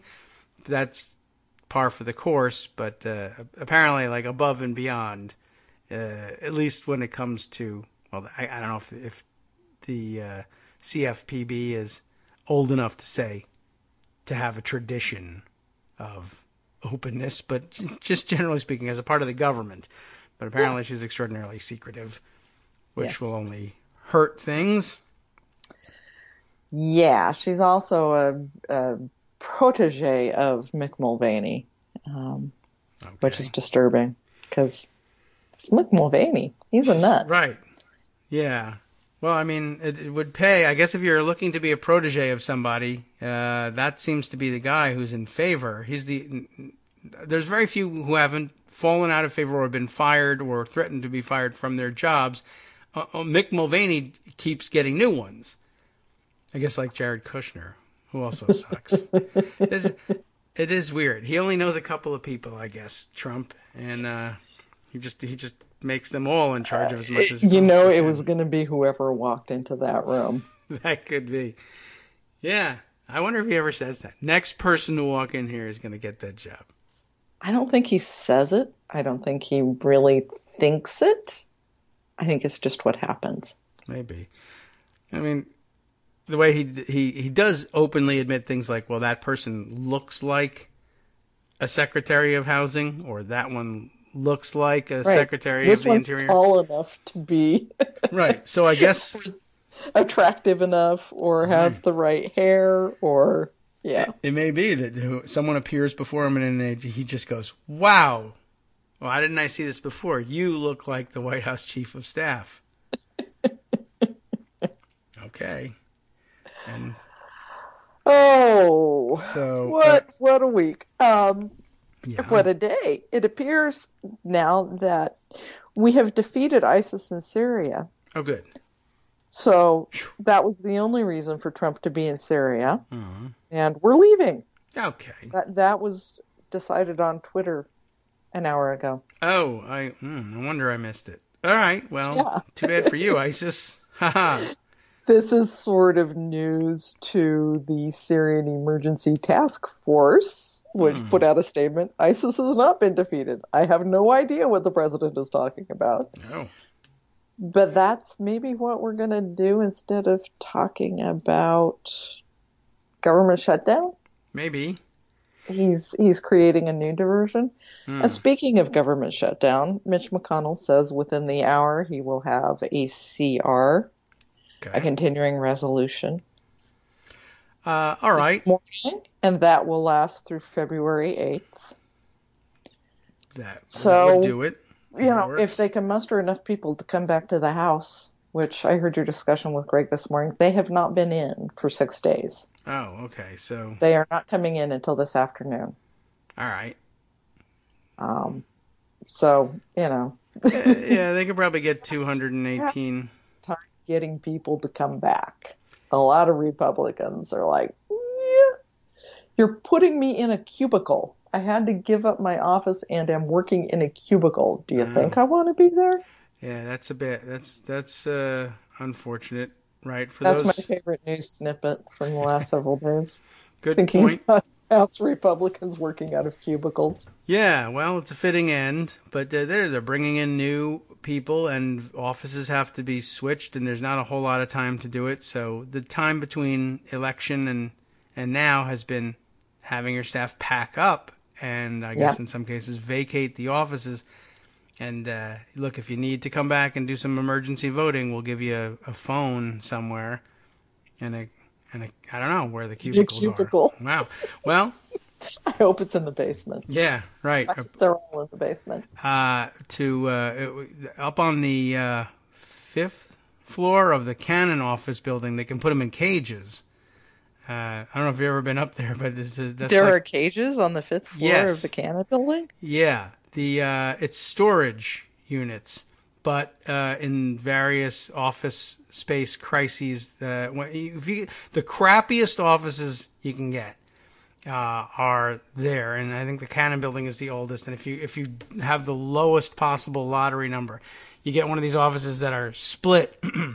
And so, like maybe on the 4th floor, you have your front office where the congressman has an office and a couple of staffers, and then you get space up on the 5th floor in storage units that have no walls. Where all the staff has to work. Yeah, and so they're cages basically up there. And so I don't know whether that's still the case, but I don't know that they would have paid to change it either. So that's, I guess, the worst thing you can do. You can work up there, but they only have to get a bare majority of the House together, and if they're just going to do a CR and like voice vote it, They would probably do a voice vote. Yeah. I don't, there really isn't any stomach there for continuing a fight. Yeah, all right. Well, be careful. And Trump now is operating under the assumption, I'm assuming his staff told him he could do this to distract him and get him off of the shutdown thing, because nobody wants a shutdown but him, that he can just take the money from other places. So that's the assumption he appears to be operating upon now, that the military is going to pay for his wall.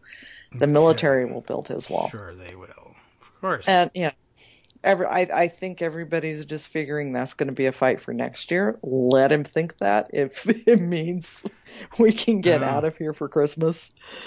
Yeah, maybe. Get something funded. And have that fight next year. Yep. In February, after Nancy Pelosi has the House. Yeah. Well, then it can be her issue, and she'll manage it, I'm sure, nicely. I guess that's the best explanation for why he thinks he can take the money from elsewhere, or that there isn't even any money to find. Of course he thinks all of the government money is his to use as a slush fund. Yes, right. That's just how life has worked for Donald Trump. Right. We're dissolving parts of that he's life. in charge of has a slush fund that he gets to use however he wants to. That's the way he operates. It's got him in trouble, but that's fake news, so whatever. I guess that's all he has to say about that. And it'll be some time before he realizes that money isn't really available to him, but by that point Congress will be back in session and he can berate them for it. Right. And we can have another government shutdown. Okay. Yeah, that's But true. hopefully Homeland Security will be the only thing left unfunded. Hopefully McConnell will put together a CR that funds everything else. And then the continuing part is just Homeland Security and the border. So Okay. we'll see. That should be pretty simple. So he says he'll have it within an hour. I would be careful and check all those parts, see that he doesn't sneak anything in there. But all he really has to do is put together a clean CR, as they always used to say. It's just, hey, whatever you got now, you're going to continue to get until February, whatever. And that's easy enough to write. So we'll see. If he produces it within the hour, if it's more than 10 pages, you got a problem. We'll see. All right, we'll be right back. Hi, everybody. It's me, David. Let's change things up from the old fundraising pitch for just a minute and talk instead about how you can be a part of our show. If you've got a smartphone or any other electronic recording device, why not sit down and record a segment for us? Read us an important article and give us your take. Read one of your own original essays, or even just give us your commentary on something you'd like to share that's important to you. Then send the file to me at kagrox@gmail.com, and I'll try and work it into the show. Short segments, a few minutes in length, are easiest to fit in. And of course, I can't always guarantee that I'll be able to play everything, but if you've ever shouted at your radio or TV about something you wish was being covered, here's your chance to change that. Make the show your own. Send your submissions to me at kagrox@gmail.com.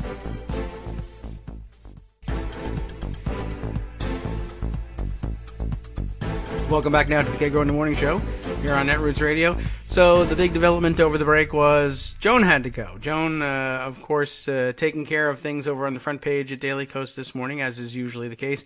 And it getting to be the holidays and all, we are a little bit short-handed. We don't have all of the fantastic folks who save the day each morning, and I really have saved the day each morning for the last couple of days, couple of weeks, really all the time. But short-handed today, so Joan back on the case, and you never know what the hell's going to happen this morning.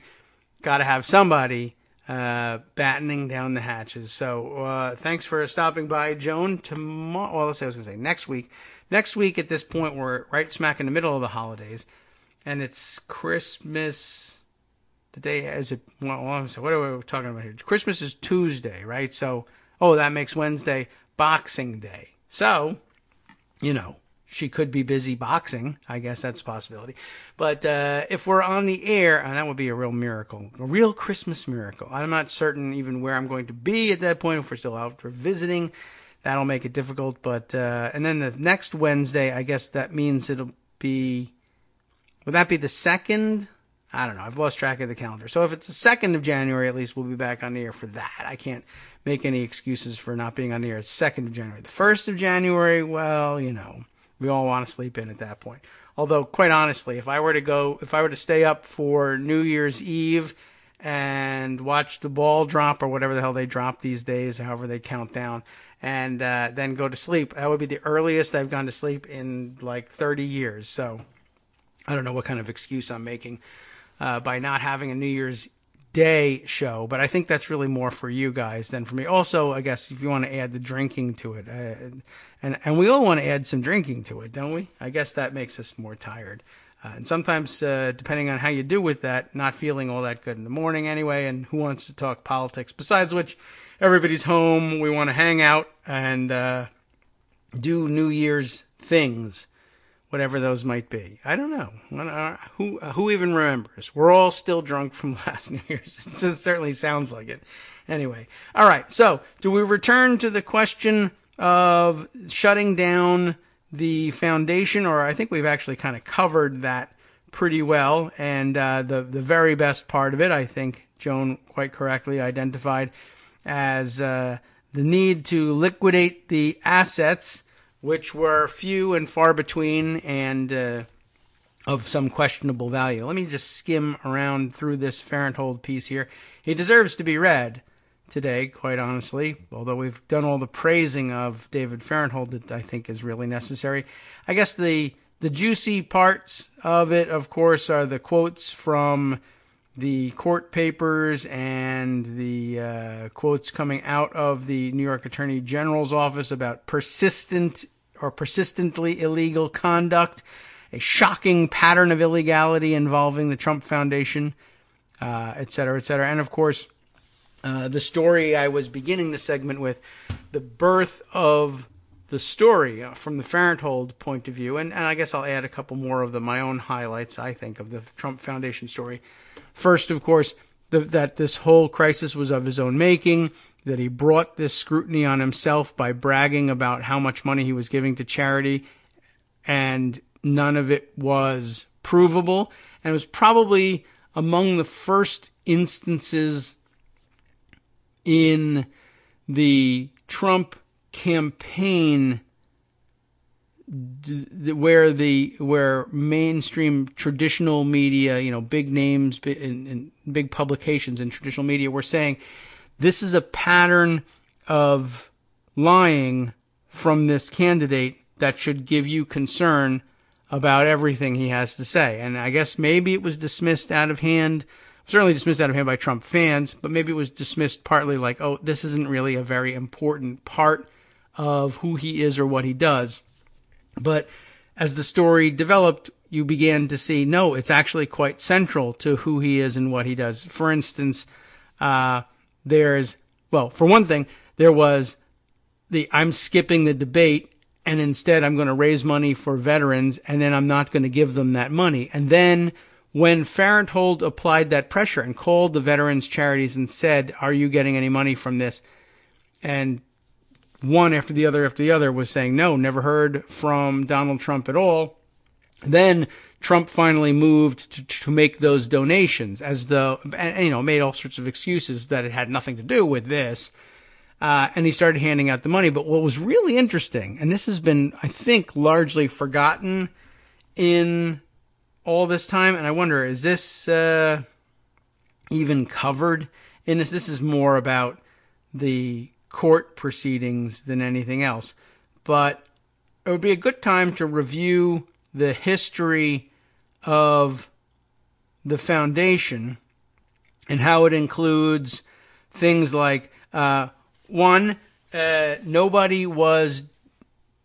the money was showing up at any veterans charities. And then when he finally said, oh my gosh, I have to give that money away to some of those veterans charities, he began holding events and doing that.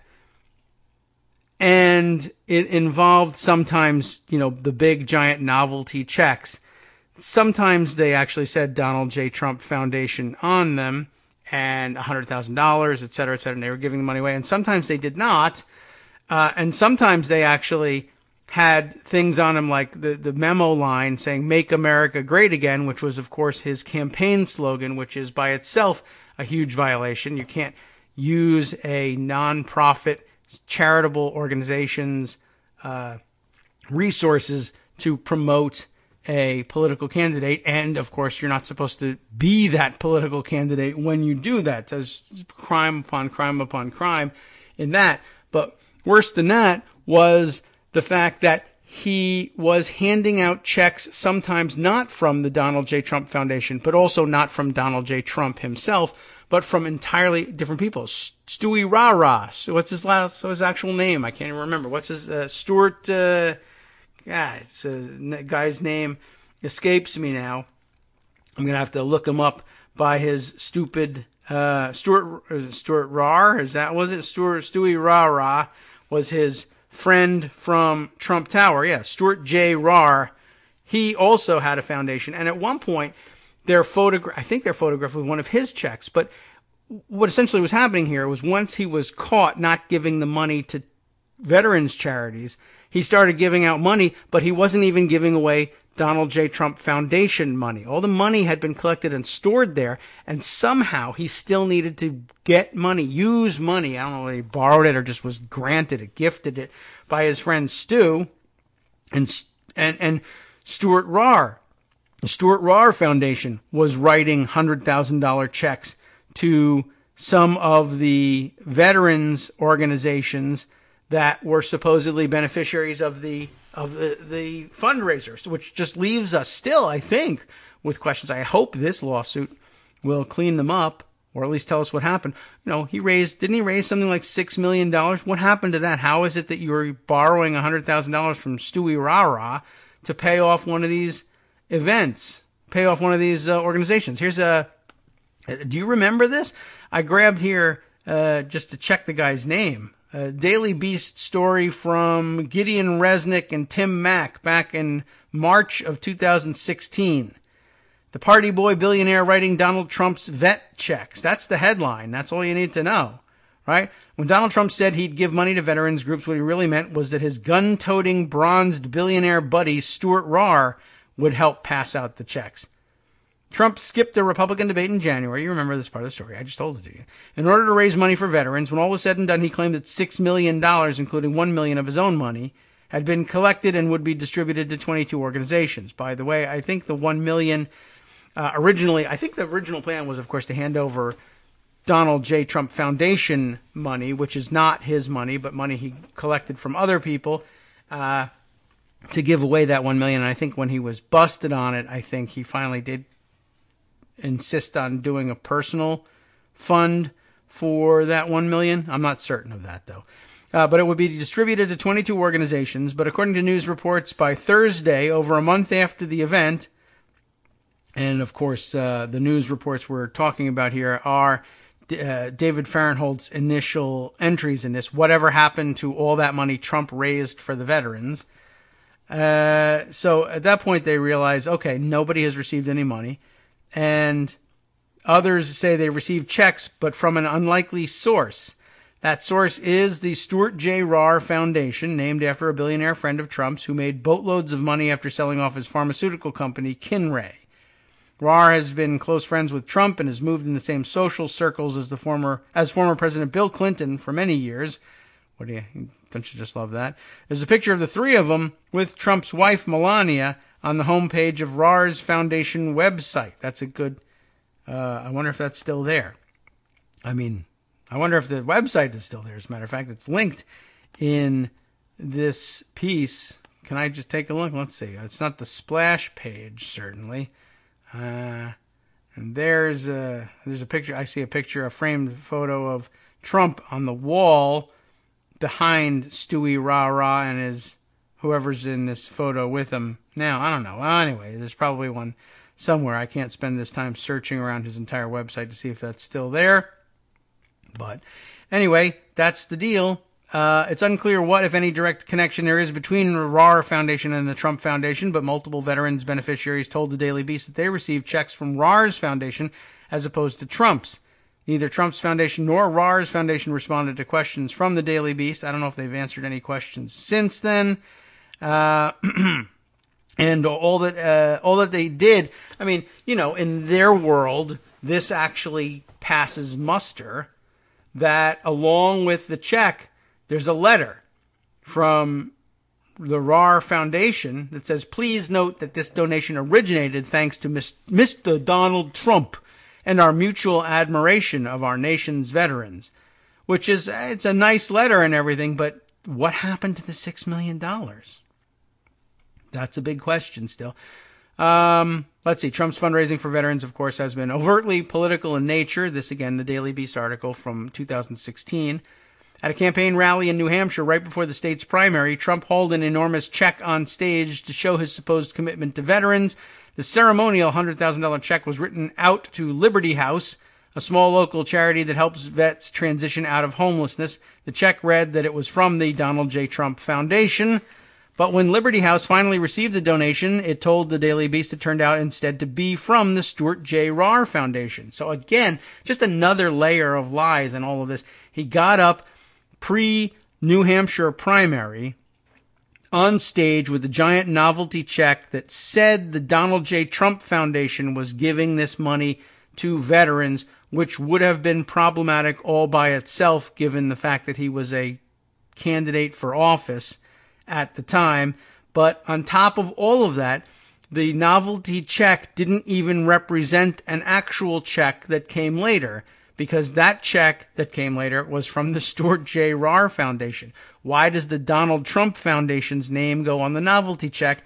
Because it's supposed to influence the New Hampshire Republican primary. Why does Donald Trump stand on stage to present a check that is actually being paid by the Stuart Rahr Foundation? Where was Stuart Rahr? Stuart Rahr is not running for president in New Hampshire, so it's of no value to him. Except, of course, it's no political value to him, except, of course, that it buys Curry's favor with Donald Trump, who might win the nomination and then win the presidency, and then I assume something will get paid off. Although I got to tell you, I haven't heard Stuart Rahr's name called since election time, so just wondering. Let's see. The Rahr Foundation donations have also caused confusion among veterans charities, which say they don't know if more money is on the way or whether these are the same funds that Trump raised at his Iowa fundraiser for vets.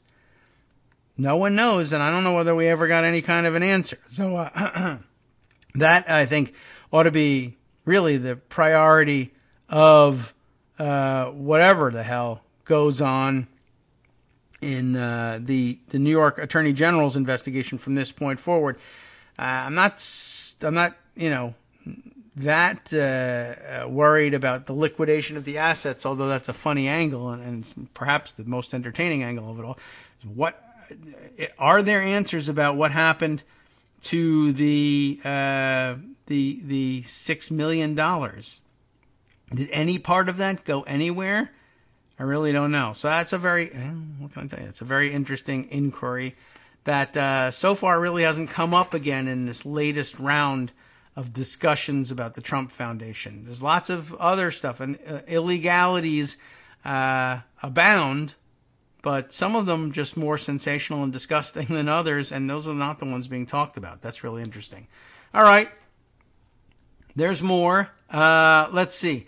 A couple of other interesting angles on various stories and a little bit of time to get to some of it. Where are we going to go with this one? There's a million different things to do here. What's the most important thing to catch up on? I have no idea. I guess we could also take note of the story that the Trump administration got a big splash yesterday, and they needed a big splash yesterday on the move to officially ban bump stocks. And you know how I feel about those, and you know how I feel about stories that say that the Trump administration is officially doing something. I never believe it, and I guess I'd want to see it. And apparently, though, I don't know whether people are just giving the benefit of the doubt or what, but or maybe they really did see a signed order of some kind. I don't know. Once again, I always ask that question now. There's always the possibility that, hey, Donald Trump needed a story that was positive and decided to rely on the bump stock thing instead, and just, he said, I'm going to order that, and then didn't. Or maybe he really did it. I got no idea, and that's a separate story. Michael Balsamo reporting for the AP on this. I wonder if there's any sort of answer that hints at the physical manifestation of this. Trump administration Tuesday banned bump stocks. Just going to outright give them the credit for banning it, and let's see if it's based on anything.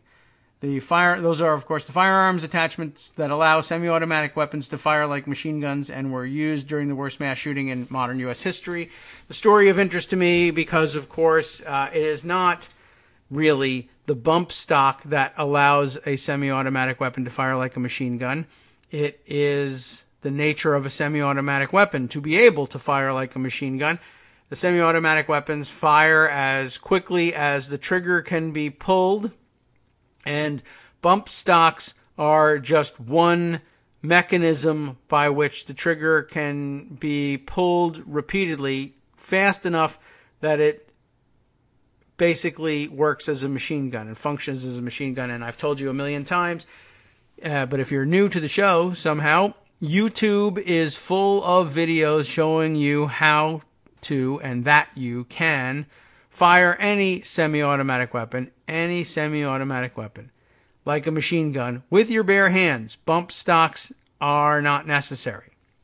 And that'll be probably part of the reasoning that will ultimately, I think, probably undermine this ban. I don't know whether they're going to let it stand or not if it is challenged in court. It's the reason why the Obama administration once gave thought to banning bump stocks and eventually walked away from it by saying, yeah, there's really nothing about how these things work that is separable from, if you're looking to ban all firearms that can fire like machine guns and the things that make them do it, then you need to ban semi-automatic weapons and hands, because that's all it takes to do this. I'm glad for the action, and I'm glad for the black eye for the NRA, and I hope it stands, I guess, in the abstract. But I'm not that hopeful. Anyway, bump stocks, as you know, became the focal point of gun control debate after they were used in October of 2017, when a man opened fire from the Las Vegas hotel of it was Mandalay Bay. I don't know why they don't name it, and you know the story. And bump stocks were in the news before that, but that made them a hot topic again. The regulation was signed Tuesday. Here's the problem. Okay, now we know. So there was something signed, and they saw it, or at least they were told that it existed. And again, normally that's okay as a reporting technique. If they tell you that the regulation was signed Tuesday by this person, then it probably was. But under this administration, I say no, it probably wasn't.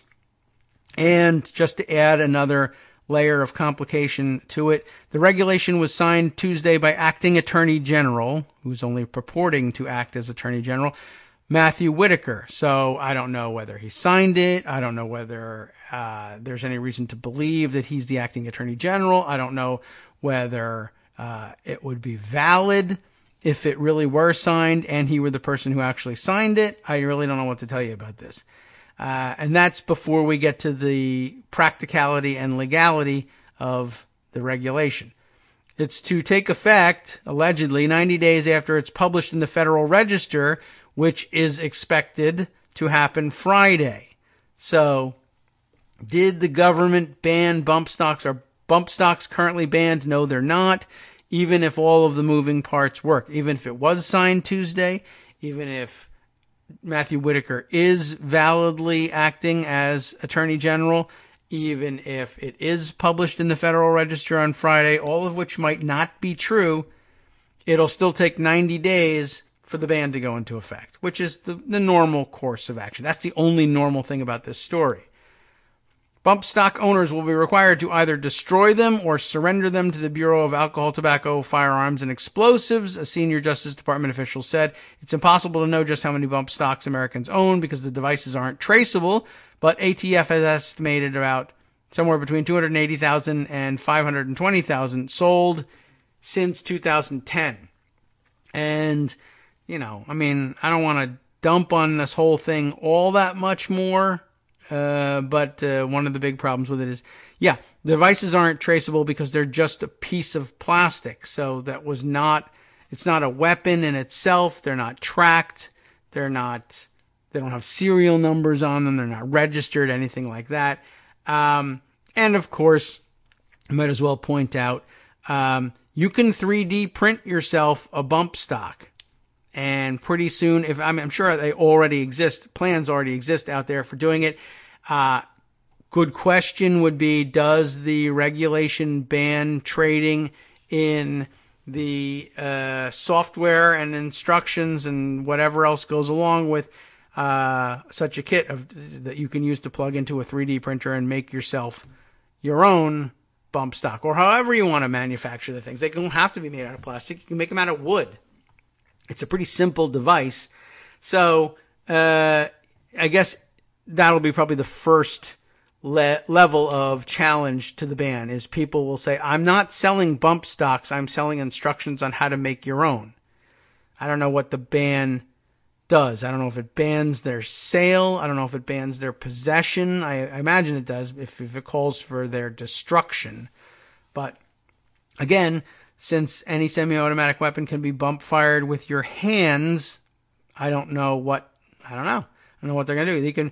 If you don't want to use your hands, you can use a pencil. Sometimes will do the trick and help you do this. I mean, I've explained it on the air before. If you require a more detailed explanation, actually just go onto YouTube and put bump fire and name your semi-automatic, or just put bump fire in and see what comes up. It'll be a semi-automatic weapon. Those are the only ones capable of doing it. Fully automatic weapons don't need it, obviously. But you will see that, yes, any off-the-shelf semi-automatic handgun can do this, and you'll see it being done. Hey, who knows? Is there even more, anything else to dig out of here? Let's see. The ATF received about 186,000 comments on the proposal. The amended regulations reverse a 2010 ATF decision that found bump stocks did not amount to machine guns and could not be regulated unless Congress changed existing firearms law or passed a new one. In the aftermath of the Las Vegas shooting, some members of Congress sought to ban bump stocks, but no legislation was passed because they're not good at doing anything.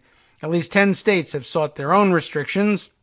The amended rule was met almost immediately with resistance from gun rights advocates, including Gun Owners of America, which said it would file a lawsuit against the Justice Department and ATF to protect gun owners from unconstitutional regulations.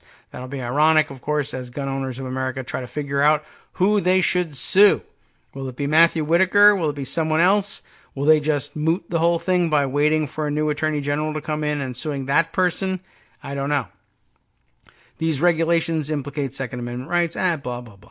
The old garbage. The NRA weighs in and said they called on the Justice Department to provide amnesty for gun owners who already have bump stocks. They want to grandfather ownership of bump stocks into the new regulation. That's really about it. Let's see. The largest manufacturer of bump stocks, Slide Fire Solutions, announced in April that it would stop taking orders and shut down its website. The remaining stock of the devices is now being sold by another company, RW Arms, based in Fort Worth, Texas. So, fat lot of good it did in terms of keeping them off the market. Anyway, I just thought I would note it for the record and predict the next crisis in bump stock regulation for you. And eventually it'll become reluctantly, it'll become a part of my ongoing thread about how Donald Trump is really good at getting stuff done or whatever. Hashtag dotard, because this one's going to fall too. I wish it wouldn't, but it probably will. All right. Let's see. I don't know what else we're really going to be able to cram in here at this point, but we're going to have to call this one a day, I guess. We'll be back tomorrow. Greg will join us, and we will round up the news once again, whatever amazing things happen between now and then. And let's see. Is there anything else that we think we can shoehorn in or make a mention of? Let's see. Oh, well, we could share with you this news, I guess, quickly from Raw Story. Just alert you to the possibility of new news sources over the next couple of days. Hacked emails show European diplomats mocked Trump after his bizarre Helsinki meeting with Putin. That does sound rather interesting. Maybe we can read a few of them here. Hackers broke into the European Union's diplomatic communications networks for years and dumped hundreds of messages online that reveal their concerns about the Trump administration, Russia, China, and Iran. Might actually be useful. But still, don't hack, kids. Area 1 Cybersecurity Collective discovered the breach. Maybe because they created it, who knows, which took place over 3 years and used techniques long used by China's People's Liberation Army. And the stolen cables were copied from a secure network and posted to an open internet website, according to the New York Times. More than 1,100 of the cables were turned over to the Times by Area 1 for examination. The newspaper found cables that summarized conversations with leaders in Saudi Arabia, Israel, and other countries that were shared with diplomats across the European Union.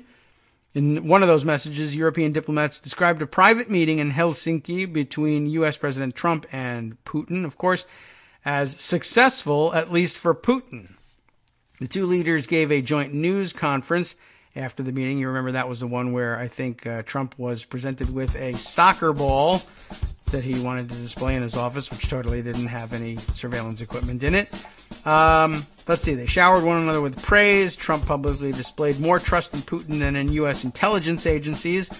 And another cable written after a July 16th meeting provided detailed analysis of discussions between European officials and the Chinese president, Xi Jinping, who complained about Trump's bullying when he compared which he compared to a no-rules freestyle boxing match.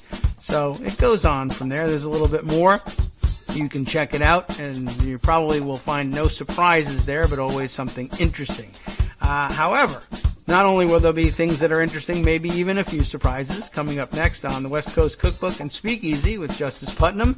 Let's check it out here. A 3-judge panel on the D.C. Circuit Court of Appeals ruled a foreign company, the unknown one, must answer Mueller's questions, even though an entire foreign country has been fighting it.